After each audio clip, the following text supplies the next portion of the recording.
Actually, it was. Yeah, someone else signed up for lip sync battles, and as far as I'm aware, not a lot of people showed up. Yeah, So it was awkward. It was awkward. Was it? Podcast. Now that you bring it up, hello and welcome everybody to the AWKWARDCast, where ANY and Keychi, as every week, wonder about random drivel. Hey Keychi, nice to... We did this joke last time, didn't we? I don't remember. It's been a while. I believe you have... I believe you have replaced Keyframe before, didn't you? Once or twice I have, yeah. You have been there for the April Fool's one, I believe. That one for sure, but this was with Keyframe. But I have the feeling, I'm having a really weird deja vu feeling like, wait, I did this joke before with her. Well, damn it! I mean, you're not super original, so it's not It's very true. It's very true. So. But yeah, also this objectable voice you guys here belongs to the Mastercode. Hello and welcome to the show, Mastercode. Hold it!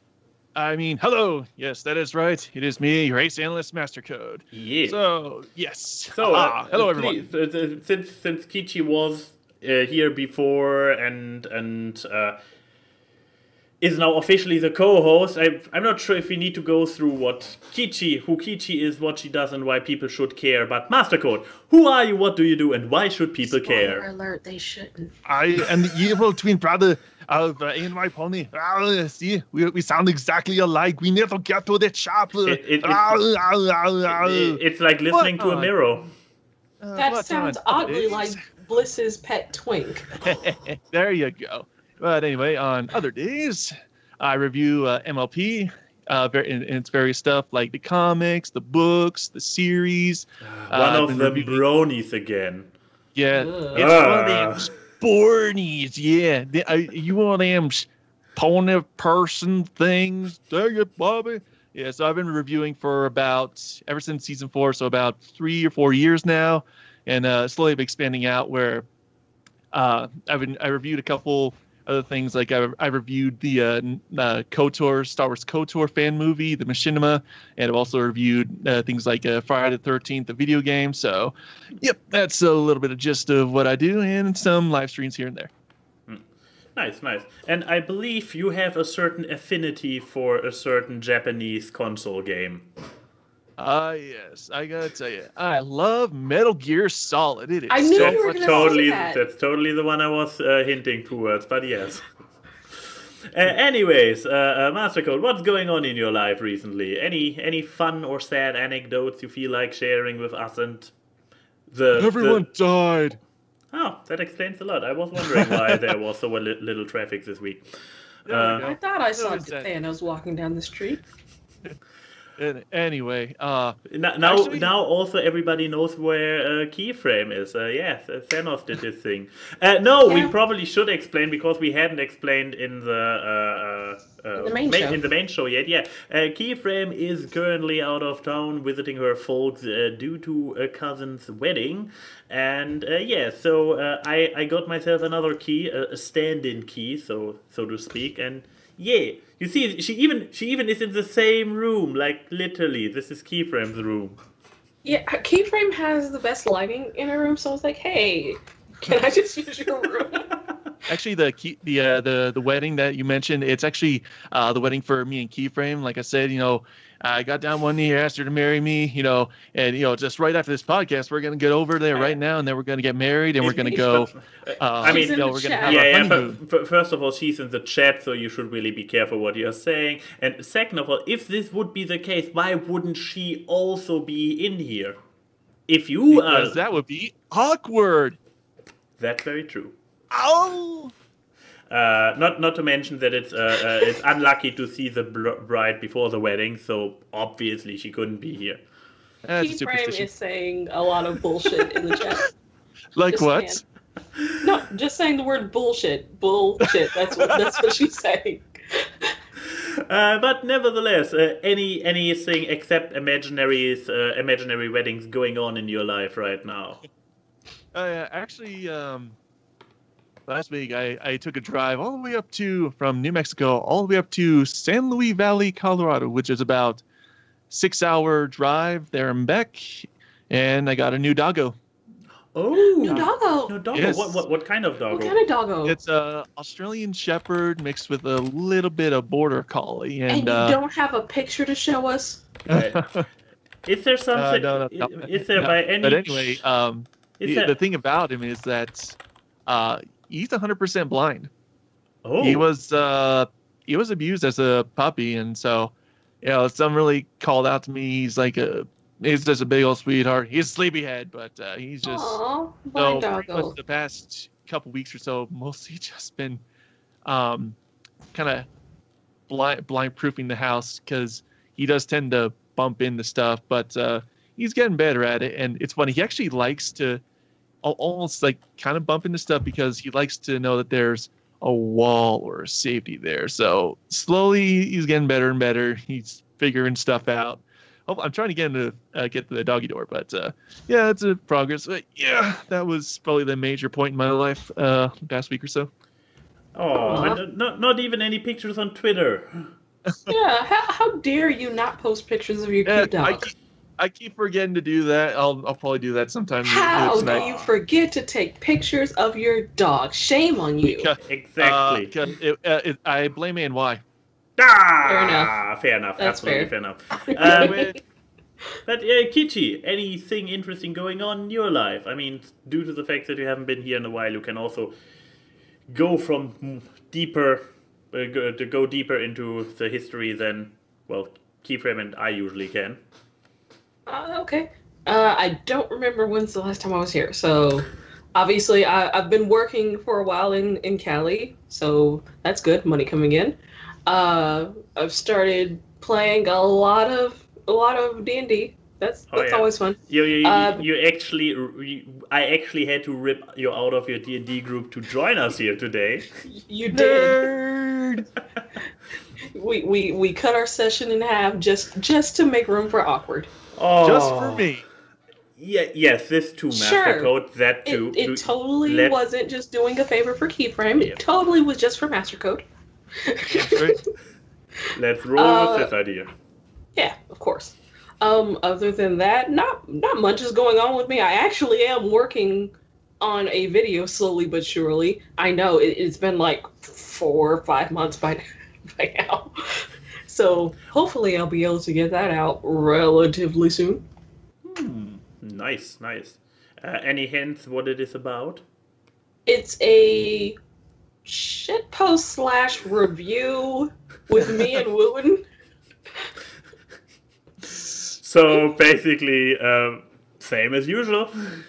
Yep, well, my usual videos are usually 100% shitpost. Oh, are they now? Usually, yeah. This one is like 75% shitpost, 25% actual reviewing, trying to anyway. Hear that, audience? It's effort. Slight effort. Yeah, that's why it takes 5 months, so... The effort only started like a month ago. I should shut up. The last higher production value video on my channel has been a while too. Yeah, not all of us can have an editor, ANY. Yeah, but even with an editor, I don't have content. He needs an editor. Yeah. But yeah, my week basically continuing where I left off last week, like surviving the rest of the week after I had been at work for 11 days in a row. We had to work through the entire last weekend because we had a big release internally, and well, let's just say it had a few bumps in the road, and Monday and Tuesday were basically we came in full protective gear. We were surrounded by SWAT people to guard us from our co-workers. No, not that bad, but Yuri basically took position within the sales department, and sales was one of the 2 departments that is hit the most by the release we did. And oh boy, it wasn't the easiest of days for him. Let's put it like this. I had the thankful job that I was sitting back in our usual area and just kept fixing all the stuff that Yuri picked up and sent over to me. So yeah, that was an interesting week, and it kept us busy till the end of the week. Towards the end of the week, it got more relaxed. On Friday, I was able to normally breathe and not hyperventilate on a regular basis, but I survived the week, and this felt like a very well-earned weekend, which I then celebrated with achievement hunting in Fallout New Vegas and watching the first season of Adventure Time again, because now that there's a finale, you need to catch up to the old shit. Adventure time! Adventure time! Come grab your friends!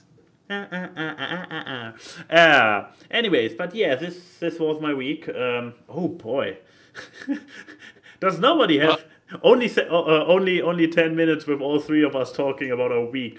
Without anecdotes, this section goes over quickly. However, we got a bazillion questions, so I guess it's a good thing. So let's just move on to media. Who wants to go first? I'll go first. You go first. You young lady. Uh-oh. So, okay, she just sent me this picture, and I'm like, okay, this looks like an anime. It's an anime, all right? I can deal with an anime. That's cool. I like anime. Then, however, I played the trailer, and I realized which anime it is. And if you guys are wondering which anime it is, am I sharing system sounds? It's called Keijo. Yeah. Well, you might have heard about a certain new sports anime that came out a while ago, in which the sport is the phenomenal sport of ladies bouncing each other off the platform with their booty. It's butt wrestling. Battles, booty battles. Butt battle.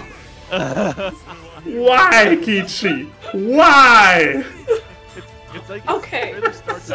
You are aware. Oh, answers. You are aware, Keychi, that you actually have to talk about your media. Yeah, I know. Okay. Okay. Please. So, Keijo is about it's a sports anime where the girls will use their boobs and or butts to fling each other off of little panels or whatever. So I found this anime a while ago, and then I rediscovered it. And the funnest thing about this anime is making your friends watch this anime. Or the trailer for it.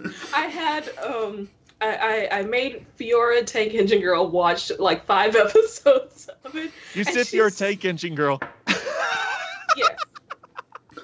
And she was just like, what is this? So she was just like, I want to science this. And then during anime night, I had a lot of our other friends watch it, and Bliss was just like, this is the dumbest thing.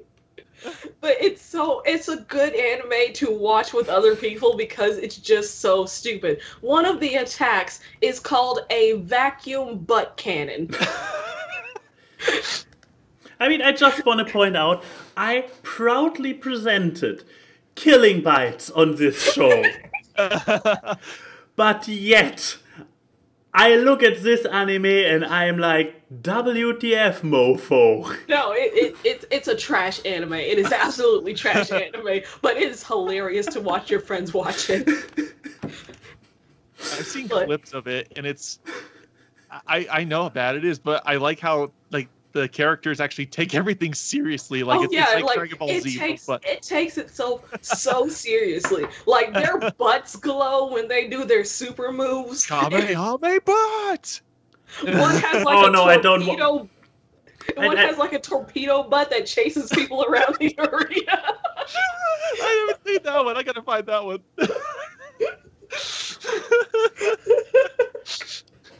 Oh, how many seasons? How many episodes is it? Anime is weird. I don't know how many episodes. However, I can say that one scene is where a girl kind of like uses her boobs to like uppercut someone, and in the text it says, "Sure you cans." Okay, I didn't go for the obvious Sure you cans. So there you go. That's Keijo. If you want to watch a trash anime that'll make you laugh with your friends by how stupid it is, watch Keijo. But don't watch it with your parents. Challenge everybody watching this. Don't watch it with your parents. Watch it with your parents and take a picture, upload it on Twitter with #Keychi's fault. Parents reacting to Keijo.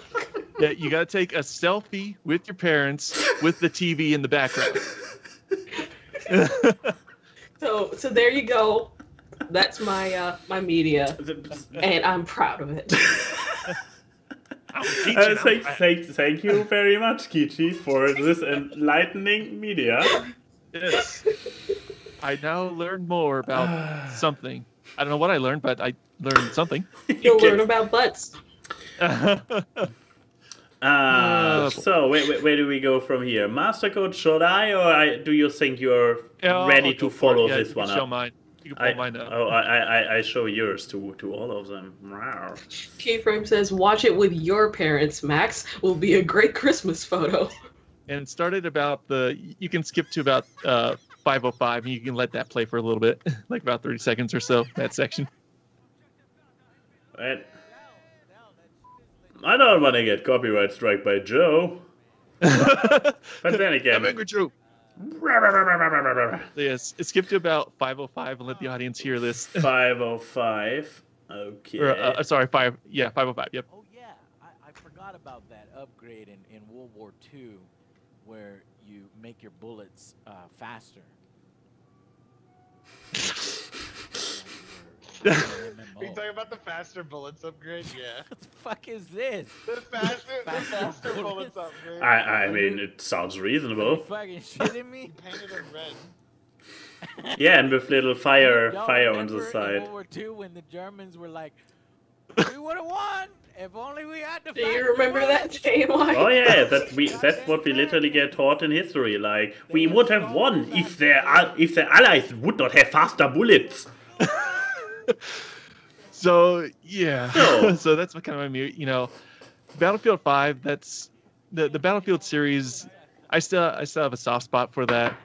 Call of Duty. I'm kind of beyond that now, like pretty much everyone is. But Battlefield, it really hasn't been good for a while. Like Battlefield 1 that came out like 2 years ago, I think it was okay, but the problem with Battlefield 5, the one that's coming out, is you guys know pretty much how much of a failure that Star Wars Battlefront was. Both of them. They've pretty much taken the whole microtransactions and all the problems that were in those games, and they essentially, if you look at more of the video, you guys can look at it later, but they essentially copy and pasted it here. I will link the video down below. Yeah. But essentially they've just copy and pasted it now with just the Battlefield skin. So I really hope that this beta, they reduce that, because really the last really good Battlefield game besides Battlefield 1 was probably Battlefield 2, which was like 10 years ago. But so really hoping Battlefield 5 is much better at a release. But that's my media. What do you, since it just came up in the chat, since you are a long-term friend of the Battlefield series, what do you say to the social justice warrior claims about it? And oh god, that's just women can't. There weren't any women in war. That's highly unrealistic. Well, oh my god, that is just so dumb. I mean, Keychi, do you know about that, or no? You guys know? Okay. So for those who don't know, basically the problem is that there's women in the game during World War II. Shocker! It's unrealistic. I thought women were an invention of the 60s. Yeah, me too. I didn't think there were women until like the 50s or something. Like they were invented in like a women factory did not exist until the 50s. I know, right? Exactly. But yeah, anyway, that's just I just hate all that flaming and all that stuff. That's just What does it matter? It's a game. It's not fantasy. It's not real. Just play the game. How can you The say fact that this? the fact that it's a video game means that automatically it's not realistic up to a There you certain go. point. I mean, on the one hand, I would say that it's an okay claim, because there has also been the other end of the controversy where there was a game about Middle Ages, European-based, where the creators officially went for authenticity. Blah, can't talk.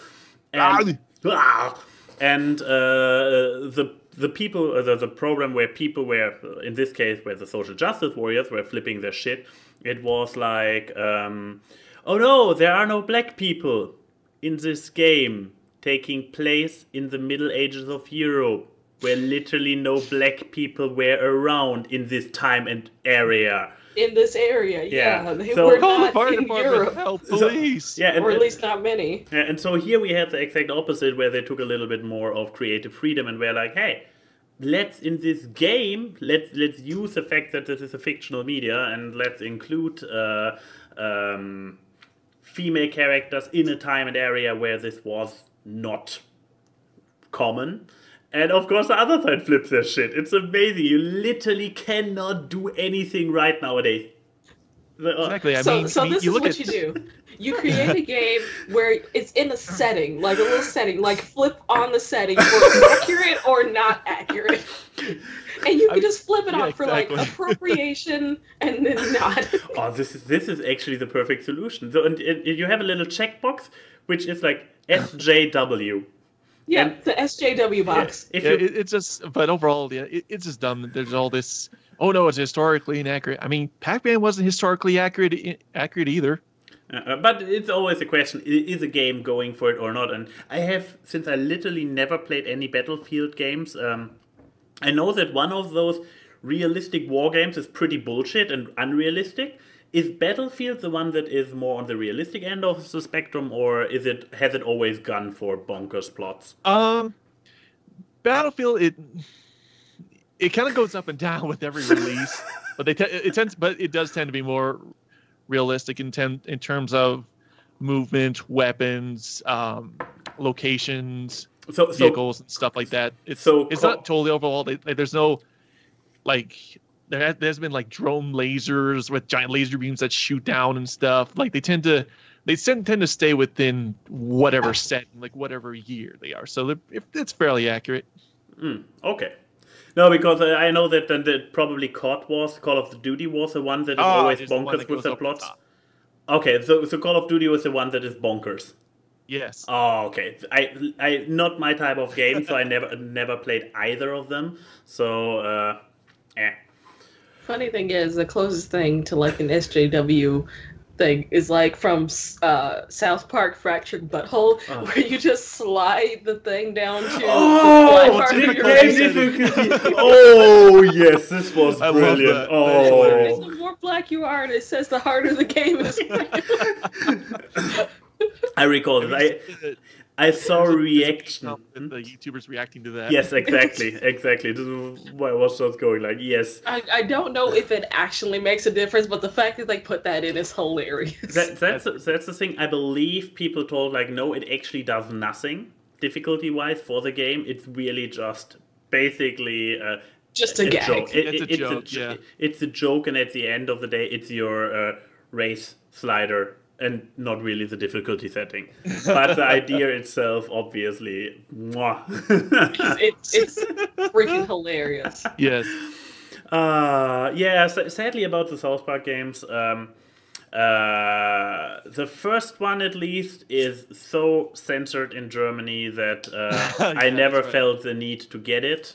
That's the thing with Steam. I really hope, fingers crossed, because there is currently a thingamajig going through German law, where actually, finally, after 60, 70 years... Okay, video games have not been around long enough for this, but yeah, finally they decided to include video games in the law that allows Nazi symbolism to be used. because it's currently only allowed in historic context, like museums or history class. Not media. And no, media it is. Yeah. I mean, Schindler's List, for example, is obviously a movie about Nazis, and everything about in it is completely allowed because it's art. Video games are not art, you know. They are just kids' toys or whatever. That's his baby's toy. Right. Exactly. That's So for the babus. yeah, so I grew up in the 90s on ridiculously bad censoring in video games, but apparently they already kind of gave up on blood and stuff. We had in the 90s Command and Conquer 1 were robots, and they turned the blood black, and it made a clonk noise when they died instead of a ugh. I knew it. Germans were robots. Yeah, so yeah, this was the kind of shit they had done. Then, of course, in Half-Life 1, the infamous thing of the scientists, the civilians, when they get hit, they just sit down. They don't die. They just sit down and shake their head in defeat. So our mission when ANY comes to America, we have to get him like all of the censored games that he can't play in Germany and just smuggle them to Germany. Pretty much, and yeah, and that's the thing. Steam actually is, by law, has to enforce those laws. So yeah, some games you cannot, like the first South Park, you cannot get uncensored. So all the Nazis are out of it, and apparently other stuff, yeah. You probably could not buy Keijo in the stores in Germany. Oh, come on. It's art-ish. There was way yeah. too much effort put into that. But yeah, let's move on to our last medium, which would be mine. It's the YouTube channel. For once, I have a YouTube channel to promote. Oh, no. This is usually Keyframe's thingamajig. And you might actually have heard of this guy without having heard of this guy. Is it my channel? H-Bomb? No, nobody has heard of your channel, not even I. No, H-Bomber guy, I cannot recall what the H stands for, but I believe it's his actual first name.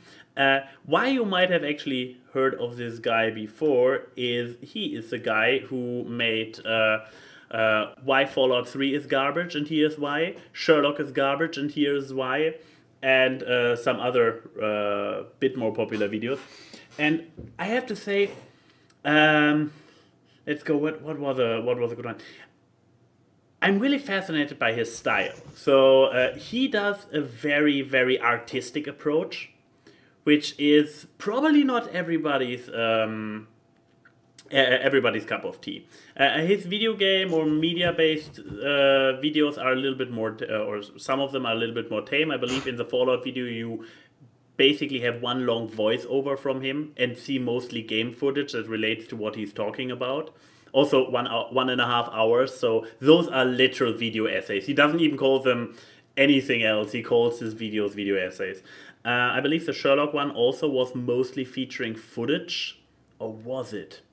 Either way, you're in for the long run. With some of them, he also his videos range from 2 minutes to 1.5 hours, so it's pretty insane. Oh yeah, he did one on Control-Alt+Delete, like the webcomic, and I mean, he does this weird stuff. So very, like I said, very artsy. Wait, have more of his real stuff. So he's showing footage. Okay, then he records this entire storyline in the woods. This is like him in the woods for some reason as part of his review. What are you talking about? And then he's back in his room, like it's. You've probably noticed. Yeah, Blair Witch.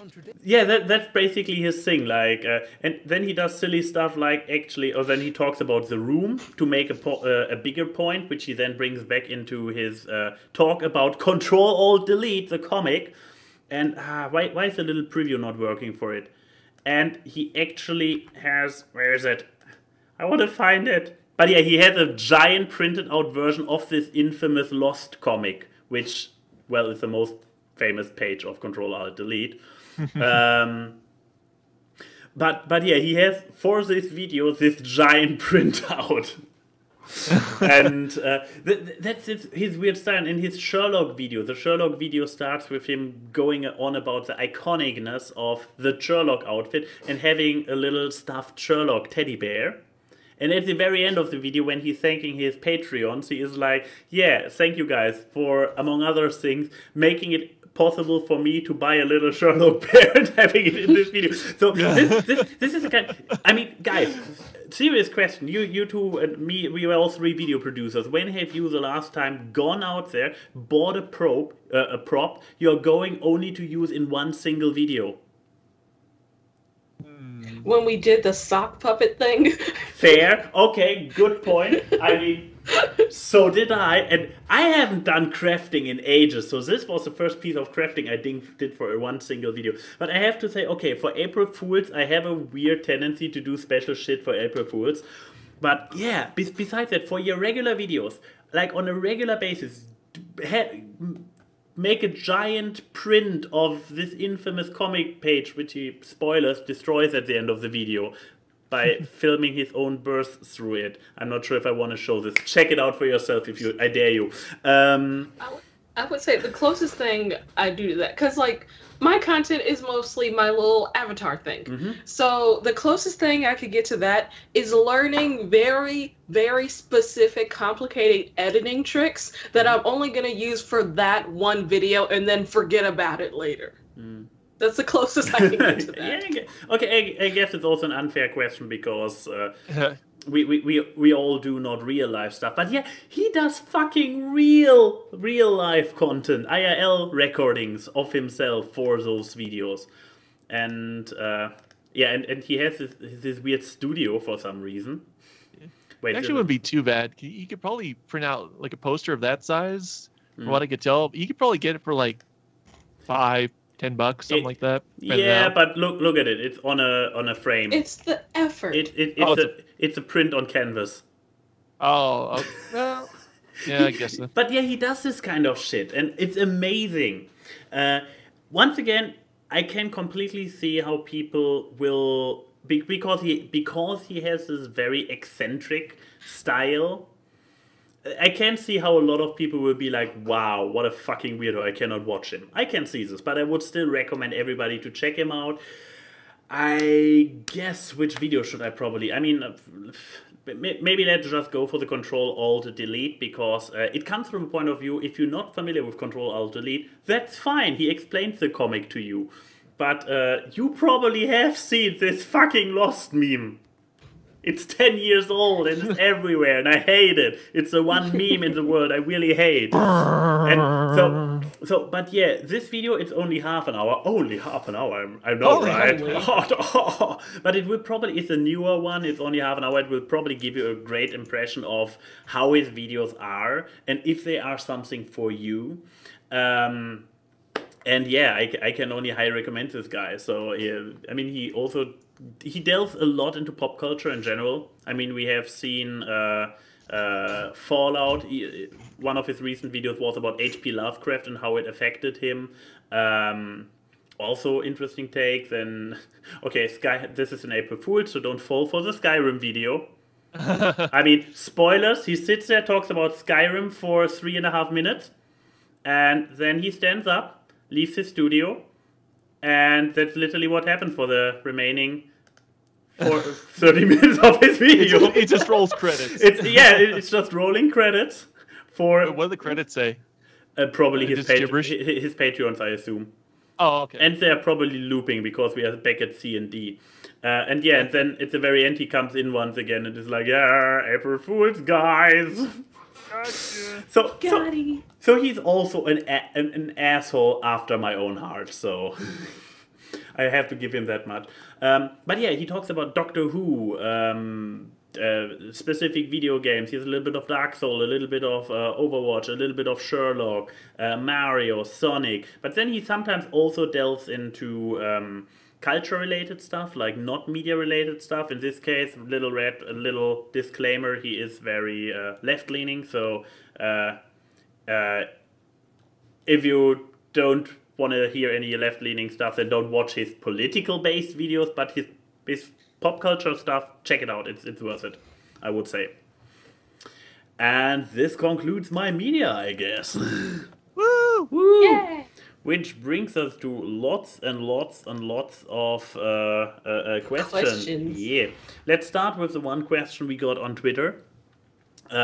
Simply for the fact that, we got one question on Twitter from Prince Invader H. Zim. I will just roll with it. So ask Awkward, who would make a better lawyer, Mastercode or Keychi? And I guess let's throw me in there as well. So who among the three of us would make a great lawyer or the better lawyer? Of course, I will say that I'm the best because I'm extremely good looking and I have a blue suit, so that means everything. Keychi, I would say that I'm a better lawyer because I'm less prone to bullshit. Well, here, this might actually disqualify you. Have you heard lawyers? She could hide evidence in her floof, and she would, put fraudulent evidence here and there. And AY's German, so you can't trust him. I mean, this is very true, but then again, you know what? He's vaguely racist, so he might be a good lawyer. You still call this vaguely. But there's also the thing that I can intimidate victims and juries very well because I'm German. Keyframe is saying something about a song? Oh, play the song. I always forget about the song. I need to put this somewhere else. Guys. Let it go. No, the other one. I mean, obviously, I did not forget about the song. It's a tradition to play the song when we go to the Discord questions and not for the Twitter questions. We all agreed that I'm the best lawyer, so... I don't think we all agree to that. I'm pretty sure that's how I remember it. Anyways. Time to ask the awkward cast. Let's see how long their sanity will last. They'll answer anything, both weird and forward, so long as the questions are always awkward. Question time. Keychi's face. Oh, it's question time. It's the Q&A. It's question Is that Uni Rob? It's Uni Rob.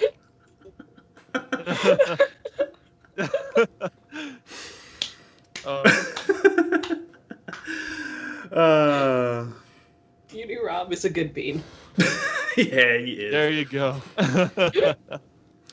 Oh boy, now we have oh my goodness, we have so many questions. Okay, first of all, I believe it is our united responsibility to free Enigma Prince from his, at this point, week-long curse, because he kept re-asking the same question over and over with a very explicit note at the end of it. I will ask this question continually until you answer it on the show. I'm serious. So, and since he's serious and I'm very easily scared I mean, he actually didn't do any threat except for repeating the question, but nevertheless, let's dive into it. So, you can get $1 billion and you can do anything you want with it. I mean, so far I'm already with him. But in exchange, whatever you eat and drink for the next whole year tastes like whatever the person on your left last ate the day before. No matter what it was. Would you take the money? And if you did, how would you contend with the situation? Paid my friends to eat what I want them to eat. Done. Oh, god damn it. This is far too brilliant. I was actually trying to go for more complicated tricks, but I didn't see this one coming. No. Sure. Okay, so what we need to do is we need to build a time machine. With that time machine, we go back in time to 3 hours ago, and we see what they just ate. One day it's ago. like if it's something disgusting, then we go back in time to like an hour earlier. We say, hey, you need to go eat a nice cheese pizza, and then we go back in time, and then I take the money, and everything's good. But you need to repeat this for an entire year. Yeah, I need to do it about 37.5 times, I believe. See, You know, my 'cause, solution the was time a loop. lot less complicated. You know, the Yeah. time loop, it's got to catch up and stuff. You have a fucking $1 billion, so why not just use it? Exactly, which Just is make why I have the money for the time machine. Don't Oh, you know what? anything? You know what? Better yet, Oh boy. I set some money aside, feed a homeless shelter, whatever I want, write it off as a tax thing. Wow. Okay. That's right on. There you go. This also answers the previous question: who is the best lawyer? Because this kind of fuckery with laws over there, this deserves respect. He wants a Then I suit can back. say I'm a good person. I get the money, I get what I want, and I get a tax write-off. Yeah, everyone wins. I'm not and poor people eat. I'm not entirely sure if it really qualifies for being a good person when you merely do it to control what you taste yourself in your mouth the next day. Wow, this sounds wrong. I said specifically, I look like a good person. Okay, fair. See, I'm a good lawyer. But yeah, I have no chance to top this. How did you come up with the right answer on the top of your head? You read the question before and thought about it, didn't you? No, I'm just a little bit smart. No, I mean, I had, just fucking pay your friends or to do it. Yeah, I was also like scolding, like being sure that you just surround yourself with people where you have a clue what they ate the day before, where you know they have a similar taste like you. But yeah, just fucking pay them. You have $1 billion. To be fair, Key's saying in the chat, you're not eating what they ate. It just tastes like what they ate. Yes, so exactly. So you can still just eat and not like what it tastes like. Exactly. But if you want to be like me and enjoy food, I'm gonna be like, just eat what I want you to eat. There you go. Exactly. There you go. I mean, then of course you need to time it correctly to not throw the sensation off. Because imagine, you take your friends to Burger King, and then the next day, for some reason, you end up eating ice cream, and it's like, Everything tastes like steak. I will have no chicken. problems eating my vegetables. Yeah, I'll do with that. Oh, even better. Yeah, I again, I didn't even think of making this curse into something useful. Finally, You're eating healthy without even knowing it. Yeah, eating. Yeah, you just. Oh, you always eat next to children who had sweets the previous day. Oh, that's perfect. There you go. And it's cheaper than paying your friends. This is actually better than. And then you pick the one child with a really crappy taste who likes to eat oatmeal and stuff.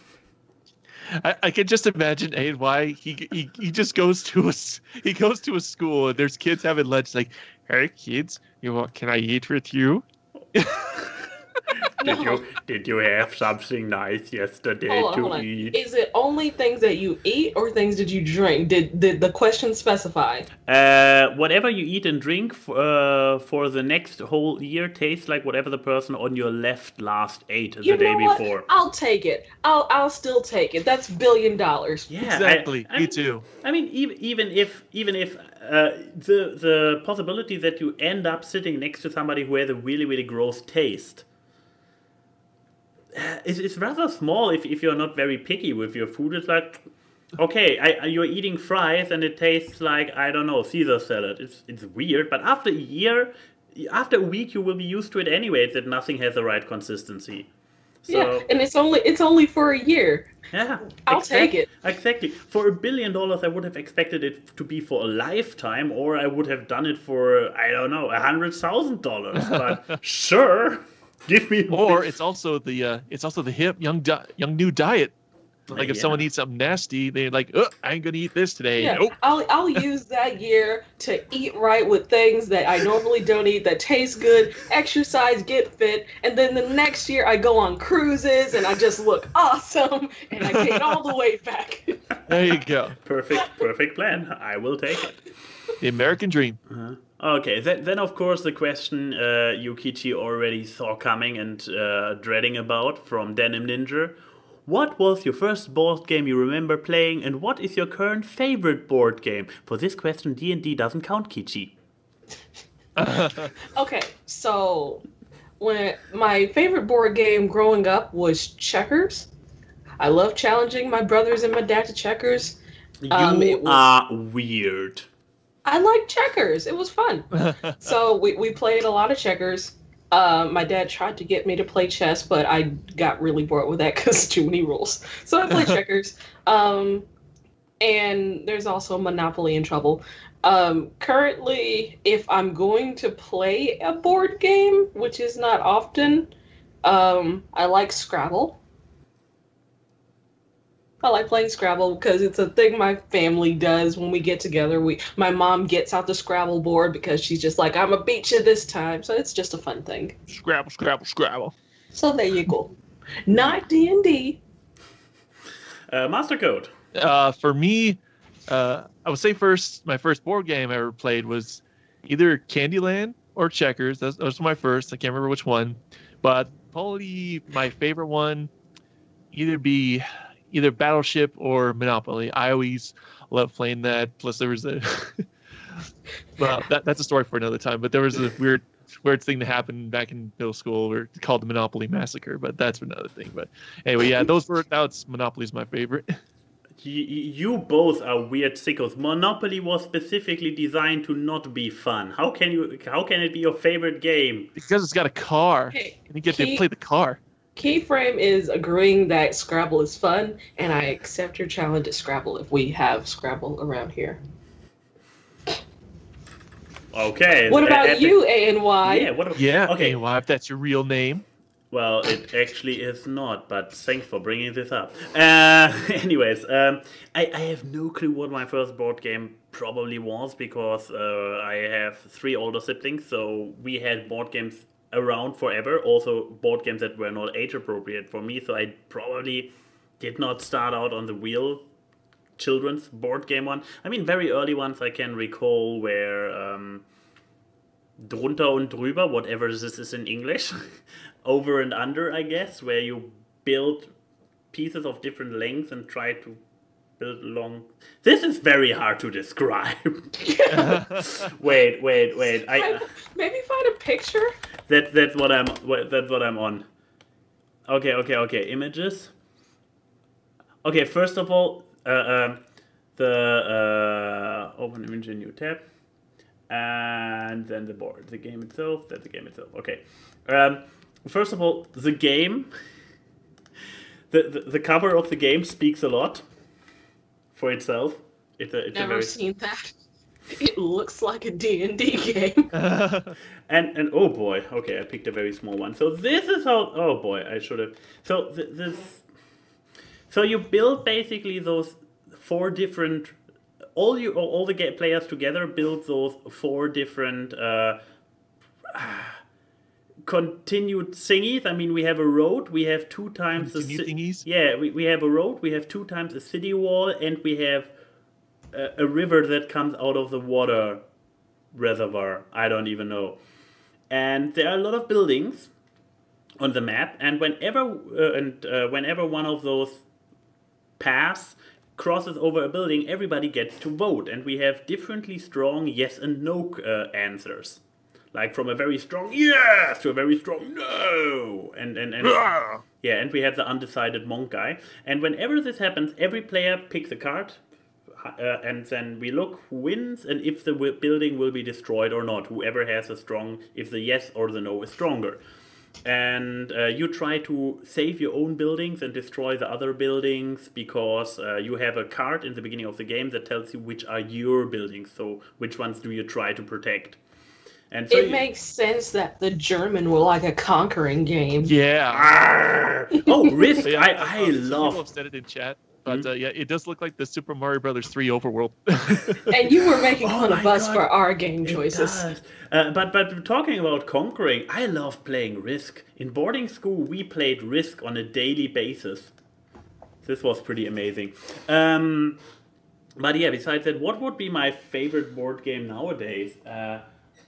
Very hard to say because I haven't played any in forever. I probably would say Funkenschlag, whatever this is in English. I'm gonna tell you stop making up words. I know, right? It's actually a made-up word. Power Grid. It's called Power Grid in English, which is also a pretty amazing game about taking over, and it even has an American map in it. So the original game came with an American and a German map, and what you do is you build little power plants and connect them with each other, and whoever provides the most electricity to the most cities at the end of the game has won.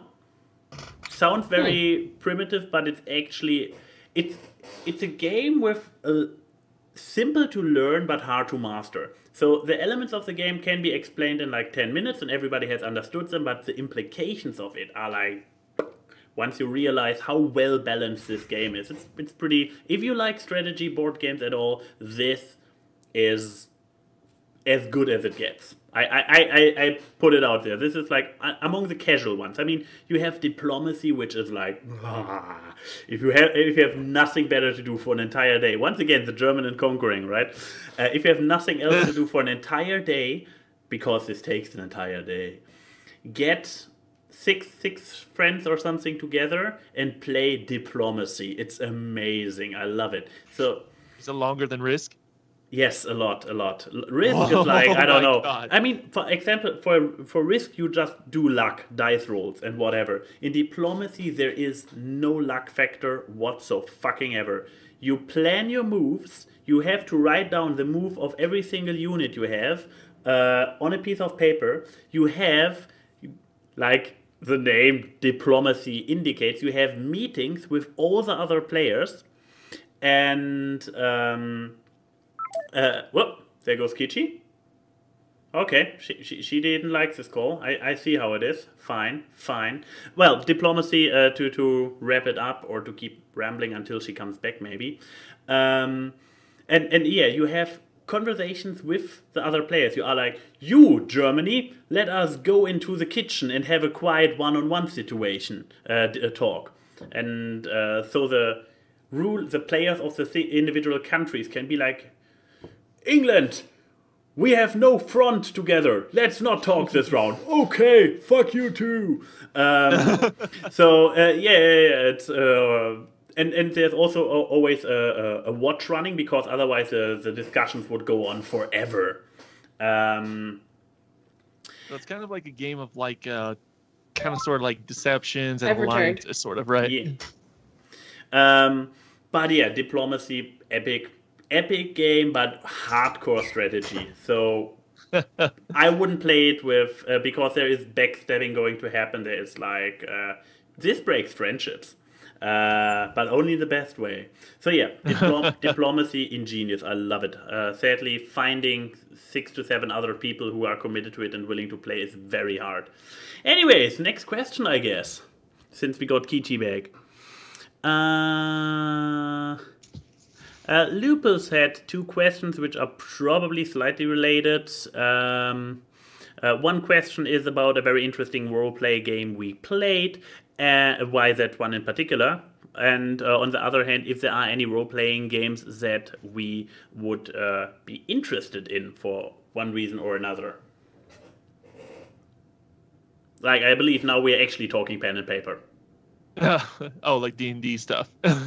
Or Shadowrun, or Vampire the Masquerade, or The Black Eye, or...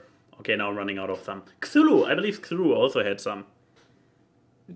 Like actual roleplay games? Yeah. Yeah. Yeah, because I've never done any role-playing games before. D&D, Shadowrun, nothing. I have never done it before. So, probably not the question for me. But are there any you're curious about? Well, obviously D&D, Shadowrun. That one's another one I've been curious about. What's the other one? There's one more I can't remember, but those 2. Actually, also the Fallout Equestria RPG that Pure Tank Girl she's playing. That looks interesting. But no, I have never played an RPG before. Okay, fair. Yeah, I actually, or Keychi, you want to go first? I'm pointing to the wrong side. There you are, up there. Up there. There is one that I've heard about and I've seen played, and it looks fun. It's called Honey Heist, where you essentially Critical play. Critical Role did this, right? Yeah. Yeah. I would be interested. But essentially, you have a party of bears, and you have to go and steal honey, and you get points. And you get points towards being either a civilized bear or a feral bear. And if you go too far in either direction, you lose. Okay, So either a nice bear or one that's unbearable. But yeah, I know that they have made this, and I have it in my watch later list. But I saw them in all the heist gear, but I was not aware that they are playing bears. Yeah, they are bears talking. Well, they talk in bear language, but they are bears. I'm bear. Time for a game of disappearing bears. So there you go. Yeah. Honey Heist. I'm curious about playing that. I see why. So for myself, I actually played Black Eye, also in my boarding school days, which is more or less a German cousin of D&D. I don't know, Das Schwarze Auge in German. So it's also a very similar setting. We completely fucked the rules over. So the very first few games were like horribly. Nobody has read the rule books. We just put a map on the table, filled out a character sheet, and we're just like, hey, we're doing this now. It was horrible. I mean, not the kind of horrible that still happens with people who have read the rules and bullshit their way through it, but the kind of like cringy horrible where you have no fucking clue what you're doing in a bad way. But yeah, eventually we got better with it. I got to sniff a little bit into at least the rules for Vampire the Masquerade.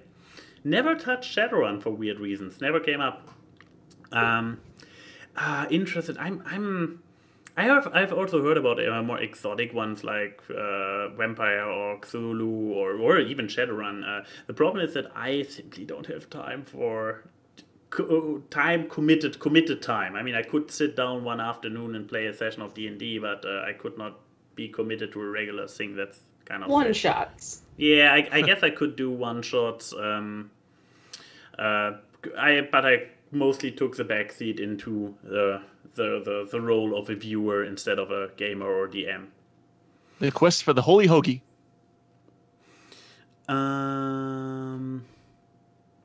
Okay, some I don't know, somebody Keychi Frame or something asked a question in Discord. What is your guys' individual hot take on a movie, TV show, etc.? Meaning, is there an episode, movie, media, whatever you like, dislike that everyone else feels the opposite of? Unpopular opinion time. Go. Mm-hmm. This is Keychi Frame is I assume French. Frame? Keychi Frame. Key from Bay. Yeah. This person, they really try to get us into trouble here by talking unpopular opinions. But yeah, go. Who has one? I should have some too, shouldn't I? Something you like, everybody hates, or the other way around? Damn, that's a good one. It is a good one. Those think about that. I also suck with answering those. Chat, you are also welcome to join in. I don't like TF2. Ooh. I think it's boring. I know who is not going to get cast as the Blue Pyro. I wasn't going to be cast anyway. Well, you are not anymore. I already know who is going to be, but I'm not telling. I do too. Anyway. now either Mastercode is the only one who doesn't and is like left out, or I'm friends with most of the people in the cast. Of course, I know. But yeah, I just don't really care much for TF2. I find it boring. This is pretty much the only thing I can think of off the top of my head. I know there's probably like something extremely obvious, but a lot of people hate the Friday the 13th game. I actually do like it. It's kind of like my guilty pleasure. I mean, it's bugged up the ass, but it is so addicting and so much fun. It's the problem is the developers, they pretty much like abandoned it. So, I mean, as its own, it's still a very fun and addicting game. So, but a lot of people hate it just because, you know, the devs and all the bugs and stuff. But I still have a soft spot for it. I might have an unpopular opinion. Let's see how this goes over. So yeah, I just went into Netflix and tried to find the first thing that I have a controversial opinion about.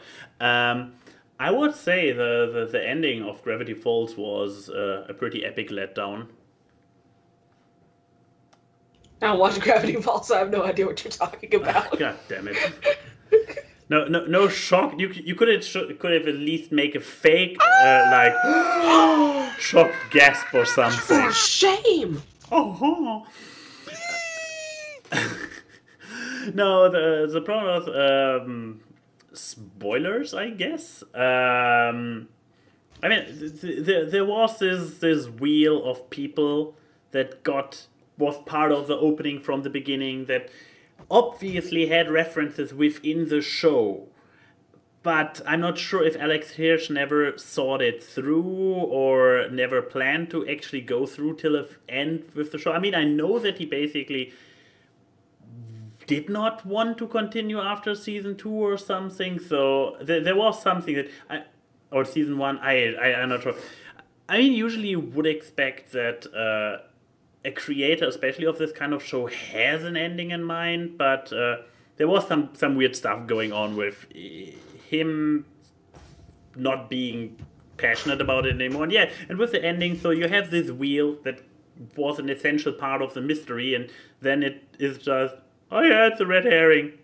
Don't like a slap in all the fan series. But this was not even the worst part. The worst part is that then it kind of reversed the meaning of the end. There was a big sacrifice at the end of the show, and then it just gets reversed within 5 minutes, like taking any impact of the big sacrifice out of it. Like, wow, this was like disappointing. Then they had like 3 endings, and it just didn't come to an end. It just kept, and another ending, and another ending, and another ending, like one sequence after another. But yeah, very ending of Gravity Falls, I found it a rather disappointing letdown for this series, which is pretty epic and one How of the best. dare you not like the end of Gravity Falls? I know. Dare you are a heathen. That You are a monster. I'm very proud of both of you for playing along.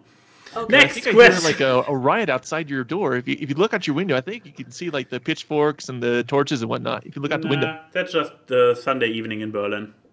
Oh, okay. It's German tradition. That's true. Let's see. We can probably squeeze in a few more. What do we have? This sounds very similar from Jack Hammer's quest. What is your favorite piece of obscure media? I mean, I already presented earlier H Bomber Guy, so that's pretty obscure by its own nature. Obscure media. Like, does that have to be active now or just like ever? I mean, obscure is basically a constant status, I guess. By its very nature, we don't know many of those. The only thing that comes to mind are like super old 90s shows that ended when I was still a kid. That people look back on and are like, oh yeah, that was a thing. Like, oh yeah, cartoons. Or Action League Now. Oh, I love Action League Now. That was hilarious. It doesn't even ring a bell. It must be very obscure. Oh jeez. I mean, for me, I would probably the only thing I can think of is probably it was an old machinima that came out like 10 years ago, 10, 12 years ago. Chuck Norris in Oblivion. Anyone ever heard of that? No. Yep.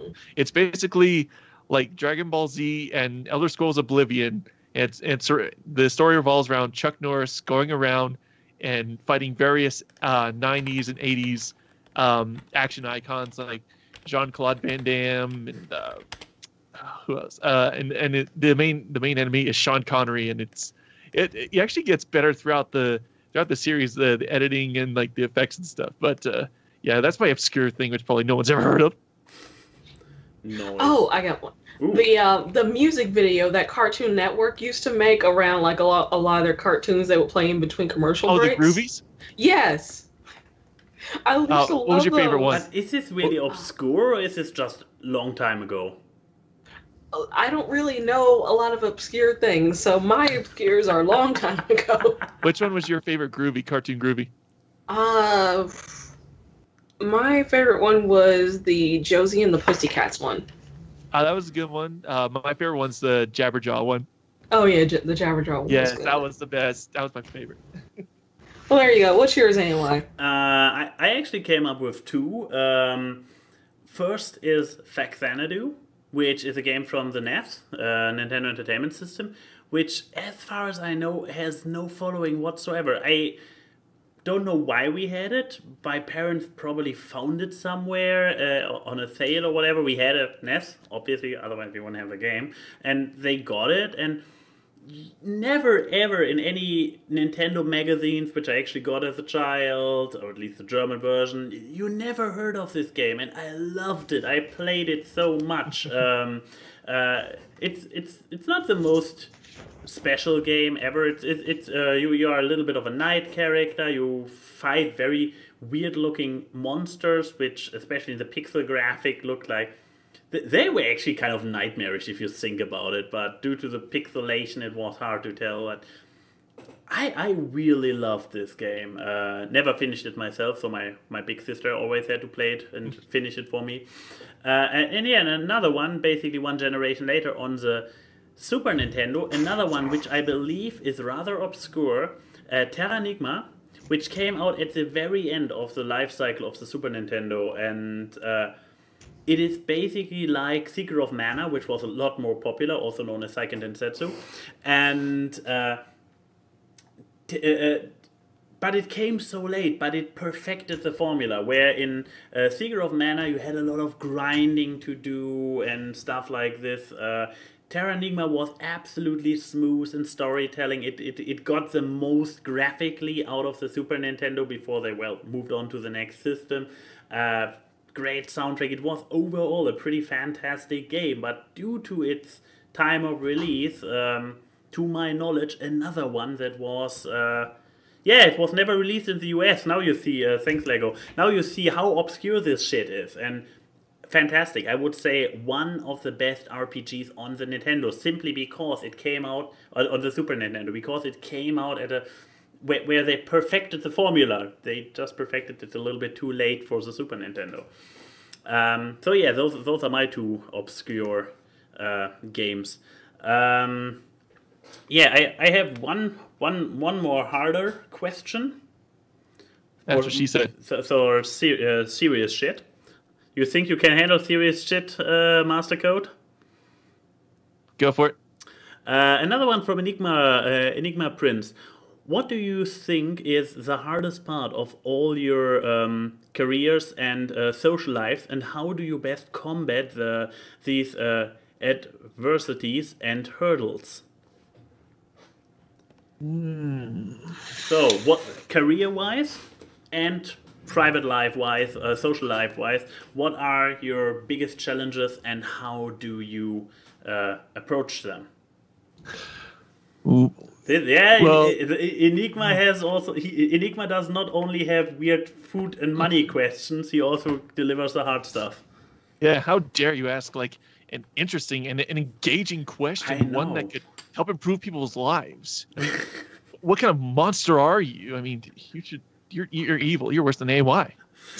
He learned well. I'd say for mine, I'll start with career-wise. The thing with me is I still have no idea what I want to end up doing with my life. So in order to not be just stagnant, I have to just continuously make different goals for myself so I can just keep moving until I figure out what I want to do. For example, my degree was in foreign language and international trade, mainly because that was the degree attached to Japanese in college. So that's the degree I got.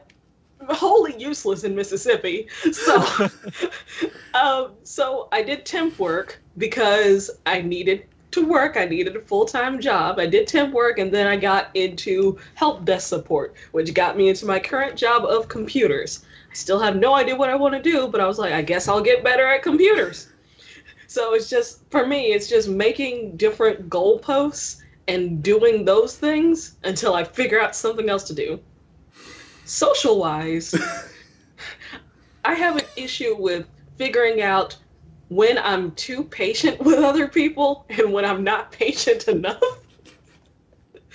So it's easier when I can just talk to a neutral party and say, hey, is this too much?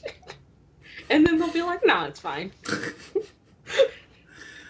So basically, you're overcoming the hurdle by asking somebody else, some third party, like, dude, asking a third neutral party that's grounded is a very useful thing to have.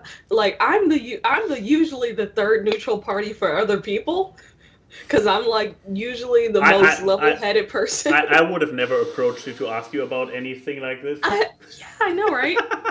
Like, I'm usually that friend that is the most level-headed. So I don't have a lot. I can confirm. I actually had a situation where I was like, I'm so angry at this common friend. I wanna post this and this to them, and she's like, no, don't do it.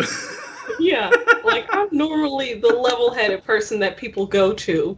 So every now and then, I was like, my head is not level for my own stuff. But it's so normal. I have to ask someone else. But it's a normal thing. You always have an easier time looking at other people as a third party and being like, dude, this doesn't look so great and whatnot, than your own shit. Because you are biased about your own shit by default. Yeah, essentially. Like, my mom was a psychiatrist, so just naturally from living with her, I analyze everyone around me. So when I'm looking at other people's situations, I'll be like, this is probably what this person is going to do, and most of the time I'm right. This person's probably going to kill this person. I better step away. No, yeah, I need to keep watching, seeing if I'm right. Yep, he killed him. 9 times out of 10, I'm able to predict people's behaviors based on their personalities, if I've known them for a while. So people come to me for advice because I'm usually right. But it's not so great when you are the one who needs advice and you're just like, man, I need someone who's smarter than me right now. Smarter than the average man? So, yeah, asking a neutral third party for advice is a really good thing to have. Find that one grounded friend and be like, hey, help me adult. How does one adult? Yeah, so that's mine. Mastercode, how is it on your end? All right, well, I'll step back. So after college, which I got my degree in digital video and audio production, and I'm the world's greatest video editor, by the way. Just throwing that out there. Very true. You can check out his stuff in the link in the description down below. Yeah, I'm the best. You all suck compared to me, and I'll always be the greatest on the entire planet. Anyway, so after college... What, objection? What the hell does that mean? Okay, you need some help. Anyway... so after college, I was basically researching like where would be something major, because it was in Florida where I was living. So I was thinking like, okay, down here in Miami, there's not really much for digital audio and video. So I was like, okay, I can't move all the way across to LA because no one wants to go to LA because it's impossible to find work there. Anyway, I moved up to Orlando where, that's where all the theme parks are, like Disney and all that stuff. And there's at Universal, they have little private, actually at the studio. Well, they probably torn it down by now, but anyway, up there is where I kind of got my first few jobs, which is where my first actual camera job was filming horses at a horse little competition. So I did that. I can't remember what it was from, and then I kind of floundered between like different jobs because the actual video production jobs, they were really coming in for a while. So I was basically like doing like, okay, I can't I can't work in digital audio video, but there's got to be something else I can do. So for a while, I actually worked as a ticket person / usher at a local theater. So I did that for a year, and then eventually I got into SeaWorld, where I was a photographer for a year, and then eventually there was this call on Craigslist for this company. It's called Fireball Run, and they needed an editor. So I went in and I told them my case. It's like, look, I'm not here for, I'm here for experience. It's like, I'm not to say, hey, I'm the world's greatest editor, even though I was. Anyway, Totally like I'm here for experience. I'm here to learn, and I took that job, and ever since then I've been working at this job. Even currently, our company actually moved down to New Mexico, so I'm still working there right now. It's been like, 7 years.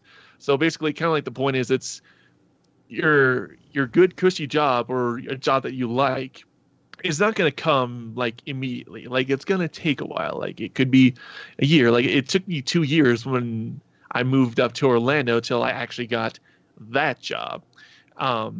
So, everything's it's something else that kind of like personal with the company was there were some hostilities, some hostile people, but fortunately, they had left. So it's pretty much me and 2 other people who are in charge of the company. So, and we're, my boss, we don't see each other as like, he's the boss, I'm the editor. We're pretty much like equals, because we're all like producers, and, so, that's great when you can like see your boss as your equal. So that's kind of a lesson for that. Social wise, I try not to stress over too much of my videos. Like I said, originally when I started doing MLP reviews, I was that sucker who tried to do one every single weekend, and that got really tiring. In fact, the season 4 finale that I did, I actually had a very bad fever, and I started to get laryngitis. So I was like, if I don't record my stuff now, I'm never gonna finish editing it. So it's like every other take, I was like, and here we have like my voice would crack all the time. So, but now I've learned to be a little bit more relaxed, like every 2 weeks or so. And even now, what I'm doing is we started the Reviewers Web podcast. It's got me, Silver Quill, Golden Fox, and a whole bunch of other, like 10 other people. So yeah, I took one look at the cover, and I was like, how is anybody going to get a word in there, and how is anybody getting something new in there? No, it's actually Fiora. She actually polices that stuff pretty good. So basically, because one, we use the push to talk, and we go down the line from in the Discord chat, however it's listed, we go in order down or we go up. So and how do that's you pretty avoid good. That's no surprise. How do you avoid duplications in things where you have like 10 people? I recall the round table, and the round table had 6 or 7 people, and already people were like, you stole my point, I wanted to say. Well, that is kind of the problem, where we don't do it exactly. Like I try to analyze what other people have said for other points. Like there are lots of times in like the past 3 podcasts where it's like, oh crap, they stole my point I was make. So it's like I gotta try to bring up different points. So that's what I try to do. But for the most part, we do kind of repeat it, but we do expand upon our topic. So it's not just all regurgitated the same thing. It's a little bit different every time, but let's see. So like I said, I tend to cut back on my workload for my fan projects, but yeah, that's it for me. So it's they still take other points. They just whine about it less. Yeah, they, like I said, they take like different points, but they'll like expand upon it. It's like, hey, you touched on this point in your explanation, but I'm going to expand on that. It's kind of more like that. Like I said, we police that pretty good. It's not a surprise that Fiora's good at that, because like her podcast, like her drinking streams or whatever, they can have like 20 people in there, and she keeps them all like straight. And you should all check it out.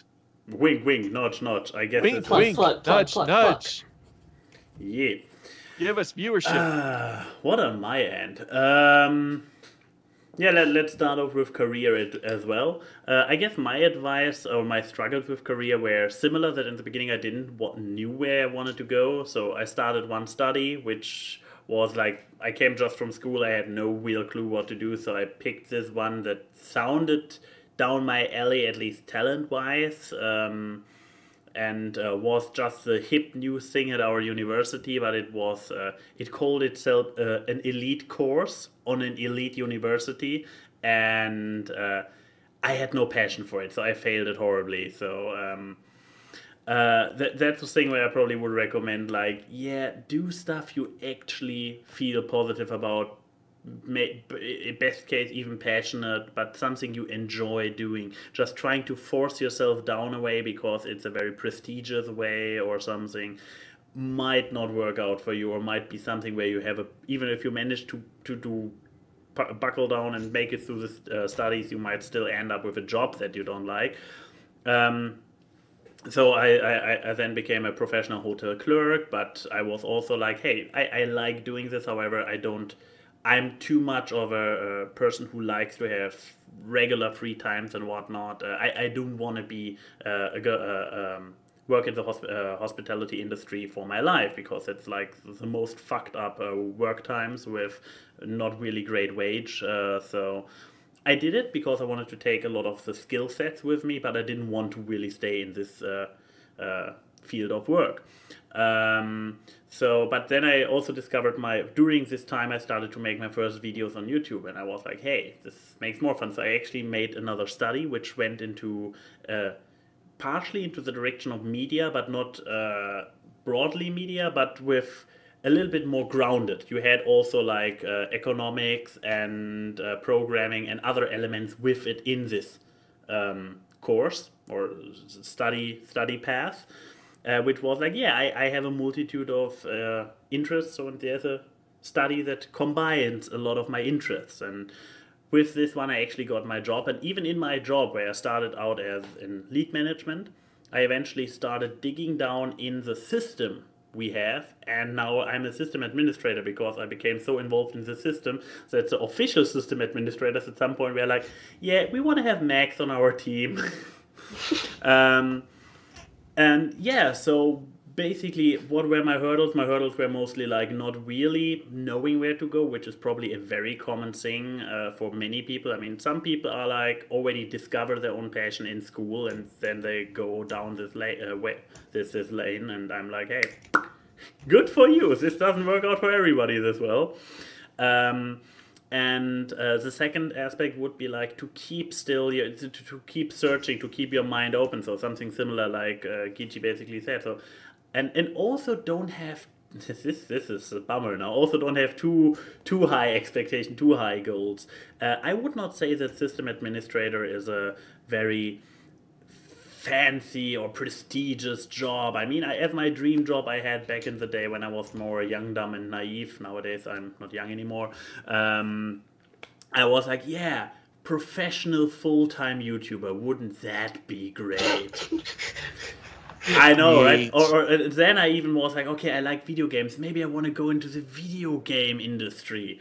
But those were all those where I had a topic I was passionate about, but where also the outlook on the task itself was a very extreme challenge, where you also need to be aware of what you are going into. And I was like, yeah, I'm not desperate enough. Like many of the greatest YouTubers we have nowadays actually started YouTubing because they were desperate and unemployed and shit at the time of being where they started out.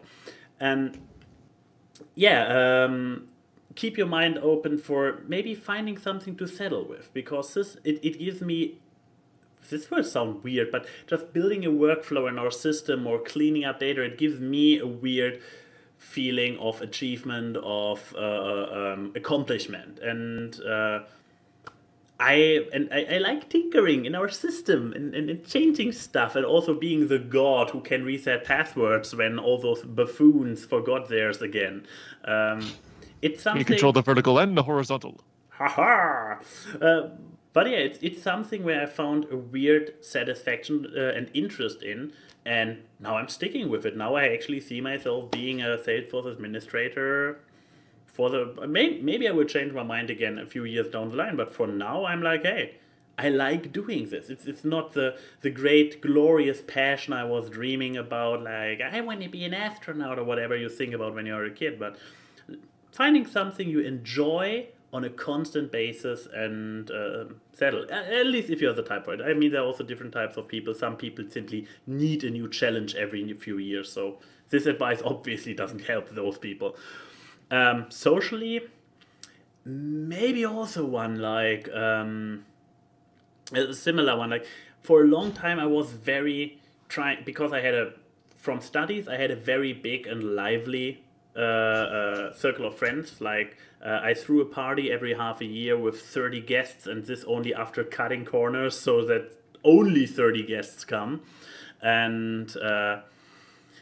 But at some point, I just it lost its spirit, and I without those frequent parties, the people I actually actively interacted with shrunk pretty drastically, and for a time I was really struggling with the fact of suddenly having such a small circle of friends, and also I used to find new friends by friends that I already had, so. I was then very intensely looking like, oh my god, I need to make new friends. Oh no, I need to do stuff and connect. And the problem is this is basically like relationship advice. When you are desperately searching, you will not find anything. And I mean, a friend relationship is at the end of the day also a relationship. It's in there in the name. So yeah, it's the same advice. And by now I chilled out more about it, and I'm like, yeah. What do I need 50 friends for that I only talk once every 6 months at a party where I'm like, hey, cool, you're there, bro. Drinks in the kitchen. Oh, God.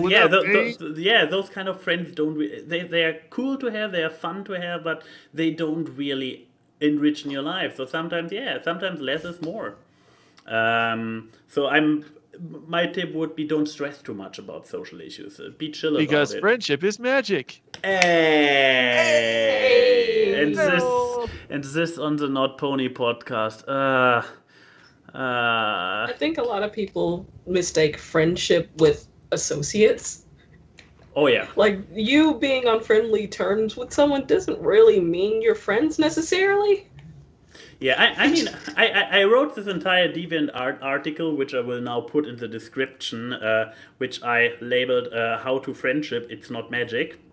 Where I actually go into this topic, where I describe 5 different types of friends from the hey dude at a party to basically to your very closest soulmate you can tell everything to. And I also got interesting replies. I still consider turning it into a video, but I have no idea about the format. But yeah, still worth checking out. But yeah, well, you kind of ruined where I was going there, Keychi. There you go, Keychi. I ruined everything. Yeah. Well, this kind of left me in a spot that I only can describe as awkward. Awkward. A and Y and Key say hi to the people in the chat. The meme is seen on this live stream and talk about random crap. It's time for AWKWARDcast. Random guests and funny gags. It's the AWKWARDcast. Artists and analysis. You do not want to miss the AWKWARDcast. It's the AWKWARDcast.